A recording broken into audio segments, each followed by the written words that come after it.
नमस्कार दोस्तों, मैं बिलाल और आप देख रहे हैं मेरे साथ नेशन 24 न्यूज। उत्तराखंड बने हुए 20 साल के करीब का वक्त बीत चुका है। उत्तराखंड में एक के बाद एक सरकार बदली और उत्तराखंड राज्य क्यों बना? उत्तराखंड के अलग राज्य बनने की मांग क्यों उठने लगी थी? क्योंकि उत्तराखंड उत्तर प्रदेश का ही हिस्सा हुआ करता था। अलग राज्य की मांग पर्वतीय क्षेत्र के लोगों ने पुरजोर से उठाई और उत्तराखंड अलग करने की मांग जो है पुरजोर से उठाने को लेकर प्रदर्शन किए गए, आंदोलन किए गए और इन प्रदर्शन और आंदोलनों में यहाँ पर उत्तराखंड की काफी बड़ी आबादी, काफी ज्यादा लोग, महिलाएं शामिल हुए। क्योंकि उत्तराखंड को उत्तर प्रदेश से अलग कराने का एक सबसे बड़ा मकसद था विकास, रोजगार, तरक्की, मूलभूत सुविधाएं। कि उत्तराखंड अलग हो जाएगा तो विकास, रोजगार, योजनाएं जो लागू की जाएंगी, एक छोटा राज्य होने के बाद उसका सीधा फायदा वहां की आवाम को मिलेगा। लेकिन उत्तर प्रदेश और उत्तराखंड जब एक राज्य हुआ करता था तो बड़ी आबादी जो है एक साथ रहती थी और उत्तराखंड उत्तर प्रदेश का एक मुख्यमंत्री बनता था। विकास को लेकर जो पर्वतीय क्षेत्र था वहां के लोगों तक विकास को लेकर योजनाएं नहीं पहुंच पाती थी। विकास से कोसों दूर वहां के पहाड़ी इलाके हुआ करते थे। मूलभूत सुविधाओं से वंचित वहां के लोग थे। सरकारी अस्पताल और सरकारी स्कूलों की व्यवस्था कोई खास नहीं थी और ये मांग उठने लगी कि उत्तराखंड को अलग राज्य बना दिया जाए। कई ऐसे क्रांतिकारी हैं जो इस पूरे आंदोलन में शहीद हुए। रामपुर तिराहे की वो जो घटना जो कोई भूल नहीं पाता। करीब 3 लोग आज भी लापता हैं, उनको भी शहीद का दर्जा दिया गया। कई क्रांतिकारी शहीद हो गए क्योंकि जब उत्तराखंड को अलग राज्य बनाने की मांग पुरजोर कोशिश से उठाई गई और ये मांग एक चिंगारी की तरह फैल चुकी थी। क्योंकि उत्तराखंड में विकास को लेकर जो दावे और वादे उत्तराखंड की जनता को दिखाए जाते थे सरकारों की तरफ से, उन वादों को पूरा नहीं किया जाता था। हर 5 साल में सत्ता में भी परिवर्तन हुआ। कई बार ऐसा हुआ कि पूरे 5 साल वहां के मुख्यमंत्री अपने कार्यकाल का पूरा नहीं कर पाया हो।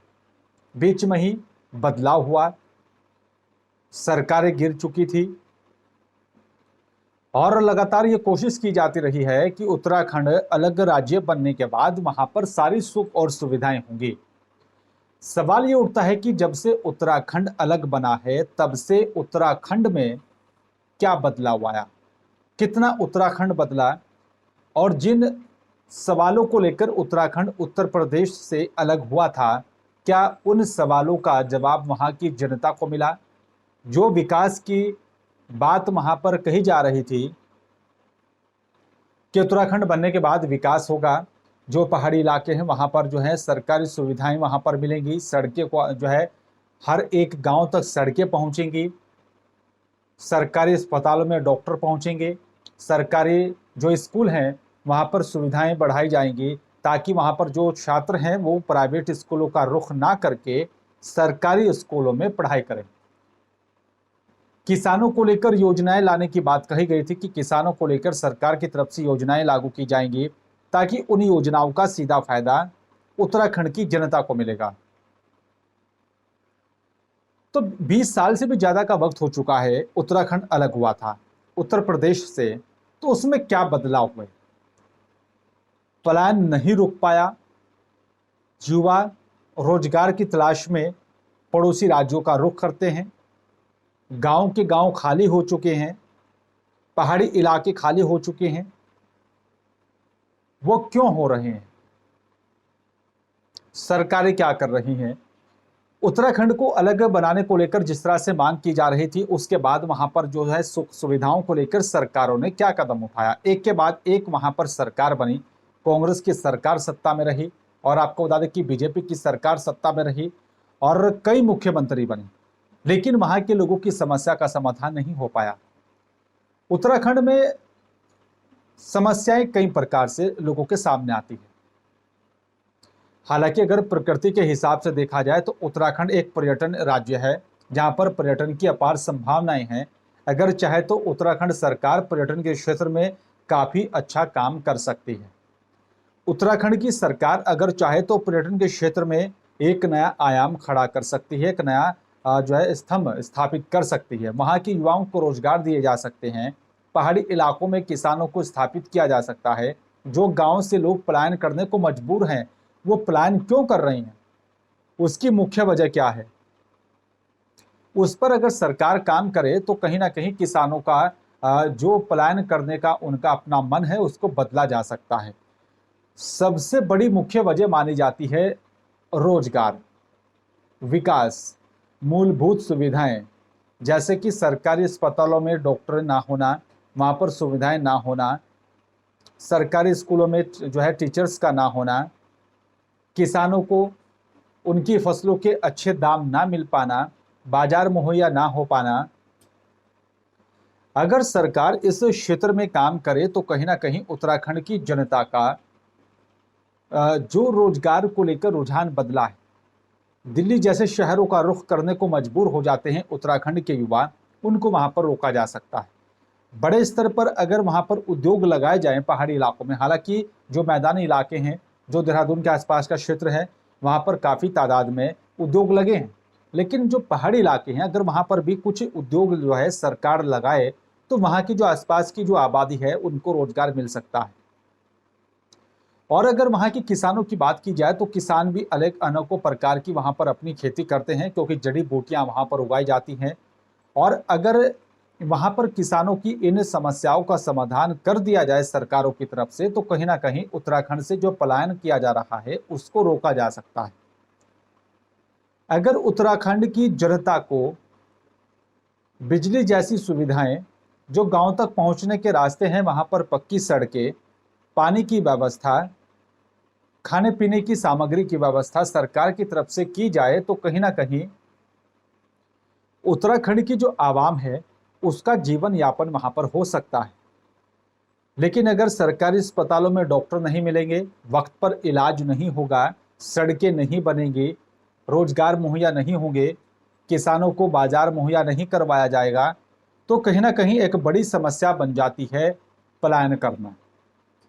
उत्तराखंड में पहाड़ी इलाकों में ऐसे कितने ही गांव हैं जो पूरी तरह से खाली हो चुके, अपनी परंपरा को लोग वहां पर भूलते जा रहे हैं। अब सरकार का दायित्व क्या बनता है, सरकार जब से सत्ता में आई है उन्होंने क्या किया। कांग्रेस और बीजेपी ने सत्ता में आने के बाद पलायन को रोकने को लेकर पहाड़ी इलाकों के लिए योजनाएं क्या कुछ लागू की, और कई बार योजनाएं तो लागू कर दी जाती हैं, पर उन योजनाओं का क्या वाकई में फायदा वहां की जनता को मिल पा रहा है या नहीं मिल पा रहा है, ये भी एक बड़ा अहम सवाल होता है। दस्तावेजों में, कागजों में जो है योजनाएं सिमट कर रह जाती हैं, लेकिन धरातल पर उन योजनाओं को नहीं उतारा जाता। अब सवाल यह है कि आखिरकार उत्तराखंड की जनता को क्या कुछ सुख और सुविधाएं पहाड़ी इलाकों को लेकर जो है सरकार की तरफ से चालू की गई है। सरकारी अस्पतालों में क्या वाकई में डॉक्टरों की बढ़ोतरी की गई, क्योंकि एक बड़ी तादाद में जो है रिक्त स्थान डॉक्टरों के चल रहे हैं। और टीचर्स की अगर बात की जाए तो वहाँ पर क्या व्यवस्था की गई है, क्योंकि कुछ ऐसे स्कूल आपको गांव में मिल जाएंगे जहाँ पर टीचर्स नहीं है, जहाँ पर बच्चों की पढ़ाई नहीं हो पा रही है, युवाओं को रोजगार नहीं मिल पा रहा है। अगर टेक्नोलॉजी के हिसाब से उत्तराखंड के पहाड़ी इलाकों में काम किया जाएगा तो कहीं ना कहीं पलायन को रोका जा सकता है। उत्तराखंड को देवभूमि इसीलिए नहीं कहा जाता क्योंकि वो वाकई में देवभूमि है, वहां पर देवी देवताओं का वास है। लेकिन सरकारें क्या कर रही हैं, जिन क्रांतिकारियों ने जो है उत्तराखंड को अलग बनाने की मांग की, उनकी कई मांगे रही होंगी, कई ऐसी जो है मुद्दे थे, क्या उनको पूरा करने का काम किया गया? सत्ता हासिल करने को लेकर दावे और वादे तो किए जाते रहे हैं वहां पर पार्टियों की तरफ से, लेकिन हकीकत से कोसों दूर हैं जिस हकीकत को लेकर उत्तराखंड अलग बना था। उत्तराखंड राज्य को अलग बनाने की मांग जिन शहीदों के द्वारा की गई थी, उन शहीदों की मांग क्या वाकई में पूरी हो पाई है आज तक? 20 साल का वक्त कम नहीं होता, और 20 साल का वक्त बीत जाने के बाद भी उत्तराखंड में कुछ खास नहीं बदलाव हुआ है। गांव के गांव खाली होते चले जा रहे हैं, पहाड़ी इलाके खाली हो चुके हैं, वहां पर सड़कें नहीं बन पाई हैं, बिजली की व्यवस्था बहुत कम है, पानी की व्यवस्था नहीं पहुंच पाती है, युवाओं को रोजगार नहीं मिल पा रहा है, किसानों को बाजार नहीं मिल पा रहा है। तो जब ये सारी समस्या वहां पर जस की तस बनी हुई है तो सरकारें क्या कर रही हैं? उत्तराखंड और उत्तर प्रदेश दोनों राज्य के मुख्यमंत्री एनडी तिवारी बने। उन्होंने जो वादा किया था जनता से उसको पूरा करने के कुछ हद तक काम किया। उद्योग लगाने की बात की गई थी और उद्योग को बढ़ावा दिया गया। लेकिन एक सवाल ये उठता है कि जो पहाड़ी इलाके हैं वहां पर जो है रोजगार को लेकर कोई खास व्यवस्था नहीं है। अब सवाल ये उठता है कि अगर वहां पर व्यवस्था कर दी जाए, कल कारखाने वहां पर लगा दिए जाएं, छोटे उद्योग वहां पर लगा दिए जाएं, तो कहीं ना कहीं वहां के युवाओं को आकर्षित किया जा सकता है। अगर वहां पर बड़े स्कूल यूनिवर्सिटी वगैरह जो है बना दी जाए तो कहीं ना कहीं शिक्षा का जो स्तर है अगर उसको बेहतर कर दिया जाए तो युवा दूसरे प्रांतों में जाने से बचेंगे, क्योंकि उन्हें वो तकनीकी शिक्षा वहां पर उनको हासिल होगी उनके क्षेत्र में। वो वहां पर रहकर अपना रोजगार भी जो है शुरू कर सकते हैं। क्योंकि पहाड़ी इलाका एक ऐसा इलाका है जहां पर जड़ी बूटियां भी बड़े पैमाने पर उगाई जा सकती है। देवभूमि एक ऐसा राज्य है जहां पर पर्यटन की दृष्टि से अगर देखा जाए तो अपार संभावनाएं हैं। पर्यटन के हिसाब से ही अगर उत्तराखंड की सरकार उत्तराखंड को विस्थापित करे, पर्यटन की दृष्टि से अगर देखते हुए उत्तराखंड को अगर आगे बढ़ाया जाए तो रोजगार की भी अपार संभावनाएं निकलकर सामने आएंगी। युवाओं को रोजगार मिलेगा, होटल व्यवसाय बढ़ेगा। होटल व्यवसाय बढ़ेगा तो वहां पर जो है भर्तियां होंगी, युवाओं को रोजगार मिलेगा।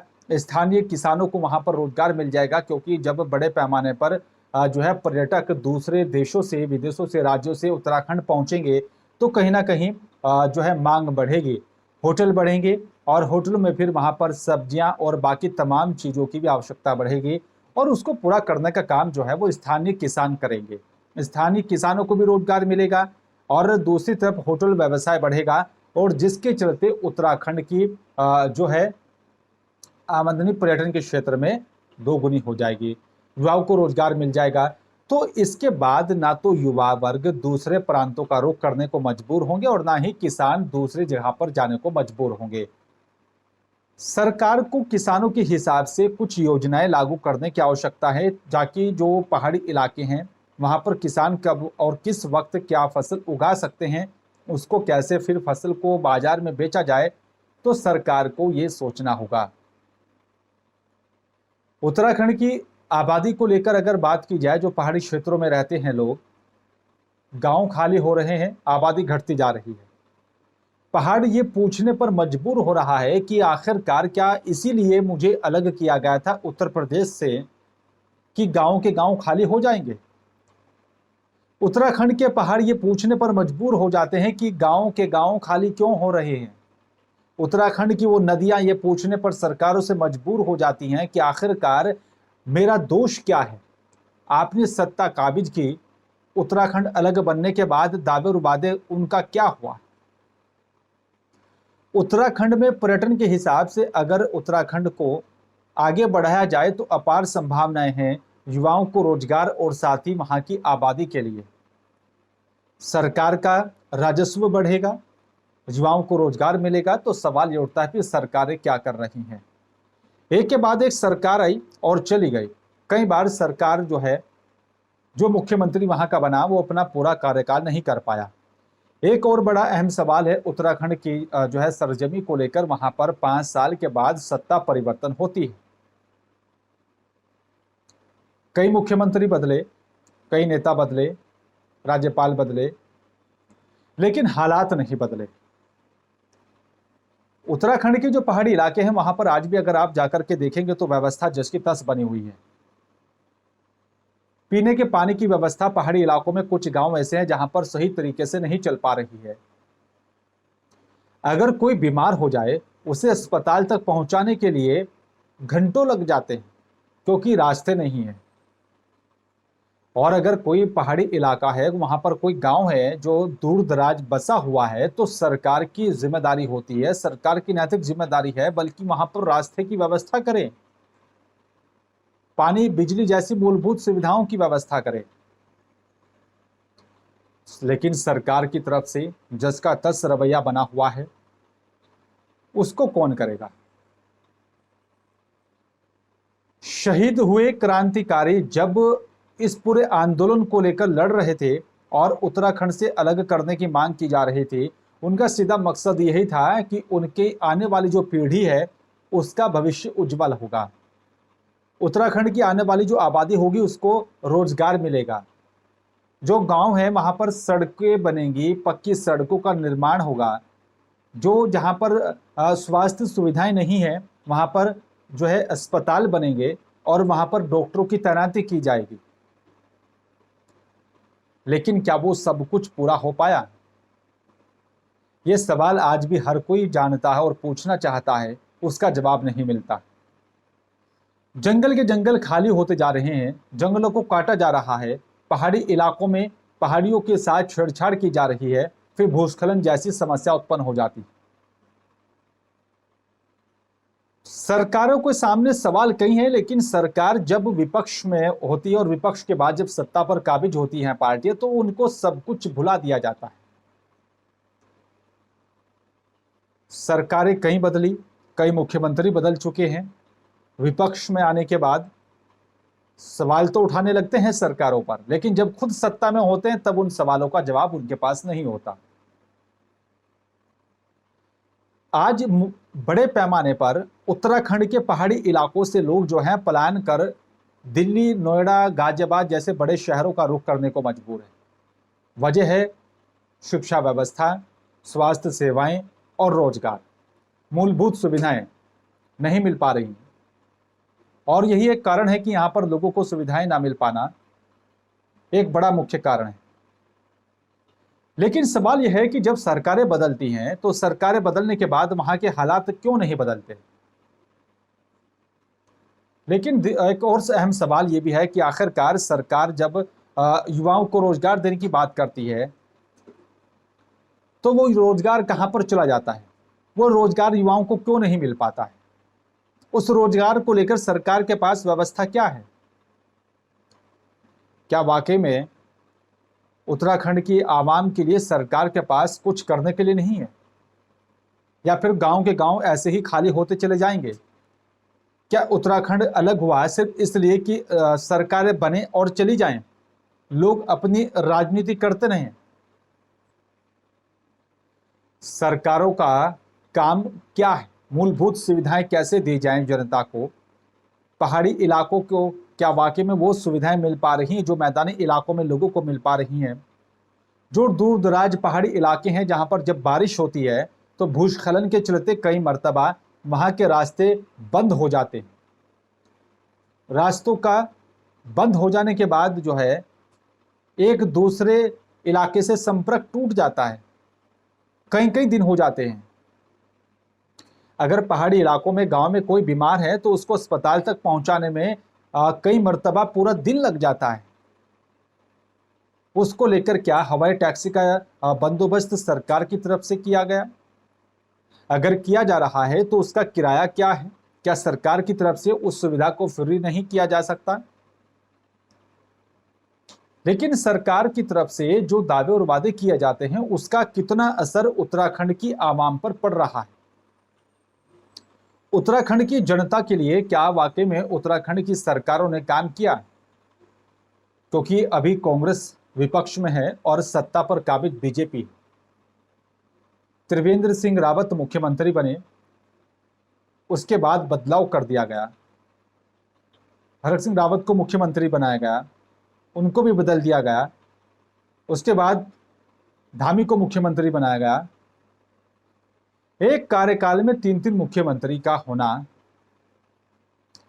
क्या ये सरकारों की विफलता है? क्या ये विफलता जनता पर भारी पड़ रही है या फिर आने वाले कल में सरकारों पर ही भारी पड़ेंगी? अगर पहाड़ी इलाकों से ही किसी को मुख्यमंत्री बनाया जा रहा है, फिर वो ही मुख्यमंत्री पहाड़ी इलाकों की समस्या को भूल क्यों जाता है? अगर वाकई में पहाड़ी इलाकों से ही मुख्यमंत्री बनकर कुर्सी पर काबिज हो रहा है तो फिर उन मूलभूत सुविधाओं को लेकर जो है सरकार भूल क्यों जाती है? क्योंकि ज्यादातर जो मुख्यमंत्री उत्तराखंड के बने हैं वो पहाड़ी इलाकों से बने हैं और पहाड़ी इलाकों में ही आज भी जस की तस समस्या बनी हुई है। तीरथ सिंह रावत जब मुख्यमंत्री बने तो वहां पर समस्याएं कई प्रकार की थी। और दूसरी तरफ जिस तरह से मुख्यमंत्री बनने के बाद वहां की मूलभूत सुविधाएं ना मिल पाना एक बड़ा अहम सवाल ये बन जाता है कि जब कोई मुख्यमंत्री अपने इलाके का ही विकास नहीं कर पा रहा है तो बाकी और पूरे उत्तराखंड का हालात क्या हो गए, वहां के लोगों के लिए जो है सुविधाएं कैसे मुहैया कराई जाएंगी। क्योंकि स्वास्थ्य के क्षेत्र में काम करने की आवश्यकता है, रोजगार के क्षेत्र में काम करने की आवश्यकता है, शिक्षा के क्षेत्र में काम करने की आवश्यकता है। अगर इन तीनों क्षेत्रों में ही काम कर लिया जाता है उत्तराखंड में तो कहीं ना कहीं उत्तराखंड को एक बड़ा आयाम मिल सकता है। रोजगार की अगर बात की जाए, पर्यटन के क्षेत्र में अगर अच्छे से काम कर ले सरकारें तो वहां पर जो है अपार संभावनाएं हो सकती हैं, राजस्व बढ़ सकता है, युवाओं को रोजगार मिल सकता है। जिस तरीके से बड़े पैमाने पर उत्तराखंड के मैदानी इलाकों में कंपनियों को लगाया गया, उद्योग लगाए गए, इसी प्रकार से अगर पहाड़ी क्षेत्रों में उद्योगों को लगा दिया जाता है, भले ही वो छोटे उद्योग हों, कुटीर उद्योग ही अगर वहां पर स्थापित कर दिए जाते हैं तो उसका फायदा वहां के स्थानीय लोगों को मिलेगा। और अगर स्थानीय लोगों को इसका फायदा मिलेगा तो कहीं ना कहीं सरकारों को भी इसका फायदा पहुंचेगा और जो लगातार पलायन किया जा रहा है तो उसको भी रोका जा सकता है। लेकिन तभी रुकेगा जब सरकारें काम करेंगी। ये तभी सब कुछ संभव हो पाएगा जब वहां की सरकारें वहां की आवाम के लिए ईमानदारी से काम करेंगी। उत्तराखंड की आवाम को लेकर ऐसी वो कौन सी सरकार रही है जिसने वाकई में दिल से काम किया? उत्तराखंड की वो कौन सी ऐसी राजनीतिक पार्टी है जो अपनी उत्तराखंड की आवाम के बारे में सोचती है? वो जनप्रतिनिधि कौन है जो लगातार अपने इलाके के विकास को लेकर बातचीत करता है, अपने इलाके की उस व्यवस्था जो दुरुस्त नहीं है उसको सदन में उठाने का काम करता है? क्योंकि खूबसूरत राज्य होने के साथ साथ जो है पर्यटन के क्षेत्र में भी उत्तराखंड बहुत आगे है, लेकिन सरकार की विफलता के कारण आगे नहीं बढ़ पा रहा है। और यही एक बड़ी मुख्य वजह है कि उत्तराखंड के गांव खाली होते हुए जा रहे हैं। और यही सबसे बड़ा मुख्य कारण है कि उत्तराखंड के युवा बड़े शहरों की तरफ रुख करने को मजबूर है। गांव के गांव खाली हो रहे हैं। अब इन सब का जिम्मेदार कौन है? अगर पलायन नहीं रुक पा रहा है तो पलायन तो उत्तराखंड अलग होने से जो है, जब से उत्तराखंड अलग राज्य बना उससे पहले भी लगातार पलायन हो रहा था। और उत्तराखंड अलग हुआ इसी के लिए कि उत्तराखंड का पलायन रुकेगा, वहां पर रोजगार के जो है अवसर मिलेंगे, वहां के लोगों को, वहां के किसानों को खेती करने की अच्छी सुविधा मिलेगी।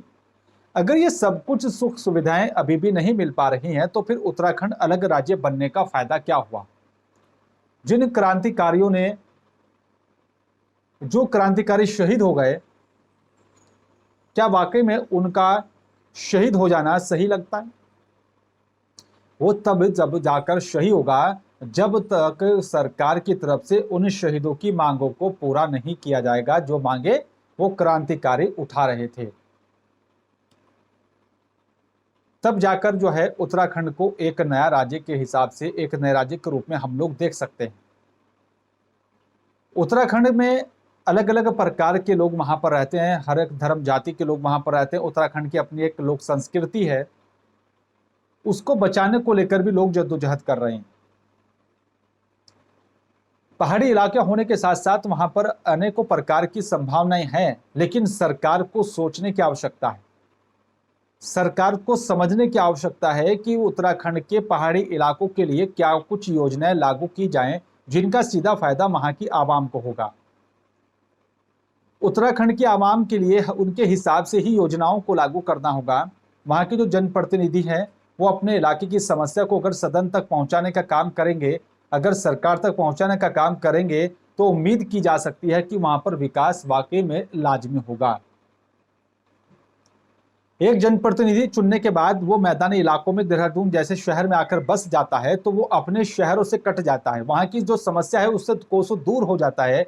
और ये भी एक मुख्य कारण है कि वहां की समस्याओं से वो उनको समझ नहीं पा रहा है। जब चुनाव आता है तब उत्तराखंड के मैदानी इलाकों से निकलकर पहाड़ी इलाकों में नेता पहुंचने शुरू हो जाते हैं। चुनाव के वक्त वोट मांगने के लिए गांव दर गांव जो है नेता पहुंचने शुरू हो जाते हैं। और जब चुनाव हो जाते हैं, नतीजे आ जाते हैं, चुनाव जीतने के बाद वो जनप्रतिनिधि अपने क्षेत्र में बहुत ही कम देखे जाते हैं। क्योंकि उन्हें लगता है 5 साल तक जनता से उनको कोई काम नहीं। जनता के हिसाब से जो दावे और वादे किए जाते हैं जनता से चुनाव के दौरान, उनको पूरा करने का काम करना पड़ेगा। और जब तक इस तरह से सरकारें टाल मटोल करती रहेंगी, जब तक सरकार इस तरह से विकास के नाम पर सिर्फ और सिर्फ जनता को ठगती रहेंगी, सिर्फ वोट के लिए इस्तेमाल किया जाता रहेगा, तो एक बड़ी समस्या उत्पन्न होती रहेगी उत्तराखंड की जनता के सामने। क्योंकि 20 साल का वक्त कम नहीं होता अपने आप को सुधारने के लिए, अपने आप को किसी पटल पर साबित करने के लिए। छोटा राज्य है, अपार संभावनाएं हैं, लेकिन चुनौतियां भी हैं। यह नहीं कहा जा सकता कि उत्तराखंड में चुनौतियां नहीं हैं, लेकिन उन चुनौतियों से कैसे निपटा जाएगा, यह सरकार का काम है। उसी हिसाब से रूपरेखा सरकार को तैयार करनी होगी, ताकि उत्तराखंड में अगर किसी प्रकार की कोई आपदा आती है, उससे कैसे निपटा जाए, उसको लेकर सरकारों को तैयार रहना होगा। जिस तरह से उत्तराखंड में 2013 में आपदा आई, सबने देखा कितना भारी नुकसान उत्तराखंड राज्य को हुआ था, कितने लोग बेघर हो गए थे, कितने लोगों ने अपनी जान गंवाई, सबने देखा। लेकिन उसके बाद भी क्या हमारी सरकारों ने ऐसी आपदा से निपटने के लिए कोई कदम उठाया? चमोली जैसे शहर में घटना हो जाती है, क्या उसके बाद भी सरकारें सजग हुई हैं? आगे कोई इस तरह की घटना घटित ना हो, उसको लेकर सरकारों ने क्या कुछ कदम उठाए हैं? यह सोचने वाली बात है। जब कोई बड़ा हादसा हो जाता है तो उसके बाद सरकार के नुमाइंदे ये दावा करने हुए नजर आ जाते हैं कि हम जनता के लिए इस पर काम कर रहे हैं, ये योजनाएं लागू की जाएंगी, इन चीज़ों का उद्घाटन किया जाएगा, इन चीज़ों का शिलान्यास किया जा रहा है, ये व्यवस्था की जाएगी, ये योजना यहाँ पर लागू की जाएंगी। लेकिन जैसे जैसे वक्त बीतता जाता है, वो सारी की सारी बातें और दावे खोखले साबित होते हैं। उत्तराखंड की आवाम को लेकर सरकारों को बारीकी से सोचना और परखना होगा, जनता के बीच पहुंचना होगा, क्योंकि वहां की जो बेसिक प्रॉब्लम है, जो समस्या है, उसको ठीक करने की आवश्यकता है। और अगर उत्तराखंड की जनता को पहाड़ी इलाकों में रोजगार मुहैया करा दिए जाए, वहां पर शिक्षा का स्तर को सुधार दिया जाए, सरकारी अस्पताल और सरकारी स्कूलों में व्यवस्था को ठीक किया जाए, तो उम्मीद की जा सकती है कि उत्तराखंड में पलायन को रोका जा सकता है। क्योंकि पेट पालने के लिए रोजगार की तलाश में लोगों को दूसरे राज्यों का रुख करना पड़ता है। अगर वही रोजगार उन इलाकों में मिलेगा, वही सुख और सुविधाएं वहां पर मिलेंगी जो दूसरे इलाकों में दी जाती हैं, वही स्वास्थ्य व्यवस्था वहां पर उन इलाकों में मिलेगी जो मैदानी इलाकों में मिलती हैं, वही शिक्षा का स्तर वहां पर उन पहाड़ी इलाकों में होगा जो मैदानी इलाकों में होता है, तो उम्मीद ये की जा सकती है कि वहां से फिर पलायन नहीं होगा। उत्तराखंड की संस्कृति से लोग जुड़े रहेंगे।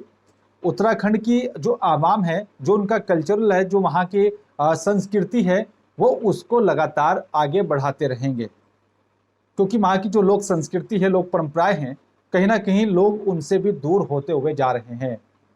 मजबूरन लोगों को अपना इलाका छोड़ना पड़ रहा है, मजबूरन अपना गांव छोड़ना पड़ रहा है, घर खेत खलिहान छोड़ने पड़ रहे हैं, और उन सब की जिम्मेदार वहां की सरकारें हैं। उत्तराखंड की सरकारों को सोचना होगा, जो सरकार अब तक रही और जो आने वाले कल में सरकार बनेगी उत्तराखंड में, सबसे पहले उत्तराखंड की आवाम के बारे में सोचना चाहिए कि बेसिक प्रॉब्लम क्या है, सबसे मूलभूत सुविधाएं वो कौन सी है जो उत्तराखंड के पहाड़ी इलाकों को नहीं मिल पा रही, वो कौन सी ऐसी योजना है जिसका लाभ वहां की जनता को नहीं मिल पा रहा है। जिन अधिकारियों का तबादला पहाड़ी इलाकों में किया जाता है, क्या वाकई में वो वहां पर जा रहे हैं या नहीं पहुंच पा रहे हैं? अगर बड़े अधिकारी वहां पर नहीं पहुंच पाते हैं तो उसकी मुख्य वजह क्या है, उसको दूर कैसे किया जाए? ये एक बड़ा अहम सवाल है जिसका 20 सालों से भी आज तक जो है उत्तर नहीं मिला। जवाब हर कोई ढूंढ रहा है।